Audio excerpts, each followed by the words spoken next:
Motivational story. इंतज़ार मत करो, कुछ काम करो। एक बार एक गांव में एक साधु रहता था जो भगवान पर बहुत विश्वास रखता था। यह एक बार वह साधु पेड़ के नीचे बैठा था और भगवान को याद कर रहा था, तो अचानक वहाँ बाढ़ आ गई। चारों तरफ पानी ही पानी।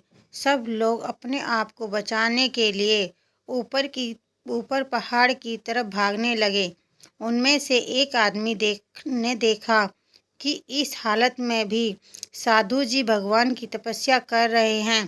वह सोचा कि ये अपने आप को बचाने के लिए कहीं जा क्यों नहीं रहे हैं, तो उसे साधु से बोला, अरे आप कहीं जा क्यों नहीं रहे हो? आप भी हमारे साथ ऊपर पहाड़ की तरफ चलो, नहीं तो डूब जाओगे। साधु बोले, अरे हमें क्या होगा, मैं भगवान की इतनी तपस्या करता हूँ, मुझे कुछ नहीं हो सकता, मुझे भगवान अपने आप बचाएगा। धीरे धीरे पानी साधु के कमर तक आ गया। अब लोग वहाँ से नाव लेकर निकलने लगे तो उनमें से एक ने साधु से कहा, अरे पानी आपके कमर तक आ गया है, आप हमारे साथ चलो। तो साधु ने कहा कि नहीं नहीं, भगवान मुझे अपने आप बचाएगा।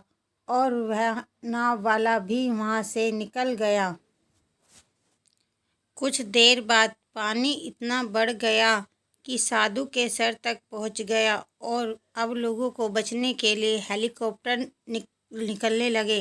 एक हेलीकॉप्टर साधु के पास आया, जो कि आखिरी हेलीकॉप्टर था। साधु के पास नीचे रस्सी फेंकी और बोला, इसे पकड़ो और ऊपर आ जाओ, नहीं आप डूब जाओगे। यह आखिरी हेलीकॉप्टर है और आपके पास में दूसरा कोई रास्ता नहीं है बचने के लिए। साधु ने कहा, यह रस्सी वापस ऊपर खींच लो और आप चले जाओ, मुझे भगवान के ऊपर पूरा भरोसा है, वह मुझे बचा लेंगे। पानी काफ़ी ऊपर आ गया, पेड़ डूब गया और साधु की भी डूबने से मौत हो गई। मरने के बाद साधु भगवान के पास गया और बोला, हे भगवान, मैंने पूरी ज़िंदगी आपकी तपस्या की, मेरा सारा जीवन आपकी आराधना करने में लगा दिया, फिर भी इतने भरोसे के साथ इंतज़ार किया कि तुम मुझे बचाने आओगे, लेकिन वहाँ मेरी डूबकर मौत हो गई और तुम भी नहीं आए। ऐसा क्यों? भगवान बोले, मूर्ख इंसान, एक नहीं 3 बार आया था। वो 3 बार मैं ही तो था। पहला पैदल, दूसरा नाव के द्वारा और तीसरा हेलीकॉप्टर के द्वारा, लेकिन तुमने मेरा एक भी अवसर पहचान नहीं पाया। पता नहीं किसका इंतज़ार कर रहा था। इस तरह से ज़िंदगी हमें ऊपर वाला बहुत से मौके देता रहता है, लेकिन हम सब उस मौके को ठुकराकर पता नहीं किस चीज़ का इंतज़ार कर रहे होते हैं कि वो होगा तभी मैं करूँगा, और इस बात पर अड़े रहने से एक वक्त के बाद वो मौका हाथ से निकल जाता है और हम कुछ नहीं कर पाते हैं।